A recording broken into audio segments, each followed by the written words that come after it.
Buongiorno e ben ritrovati con il TG Flash di New Sicilia, di seguito i titoli più importanti della mattina. Nuova tragedia in mare, sbarcano a Lampedusa 10 superstiti di un naufragio e 6 cadaveri. Il salvataggio è avvenuto a largo dell'isolotto di Lampione, dove i militari hanno soccorso un gommone semiaffondato con a bordo 6 uomini e 4 donne, si contano una quarantina di dispersi.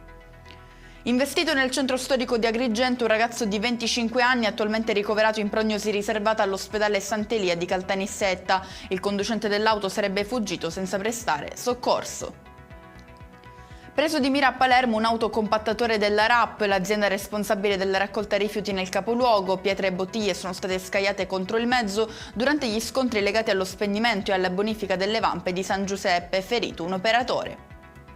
Denunciato un imprenditore agricolo di Modica in provincia di Ragusa, ritenuto responsabile di frode ai danni dell'Unione Europea. Dalle indagini è emerso come il beneficiario abbia pagato solo le prime 3 rate per l'acquisto di alcuni terreni, continuando però a percepire indebitamente contributi comunitari per oltre 270.000 euro.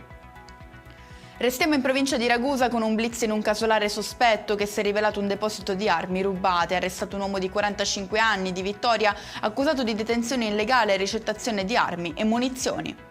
E con questo è tutto, prossimo appuntamento più tardi alle 19:30. Grazie per averci seguito, buon proseguimento di giornata.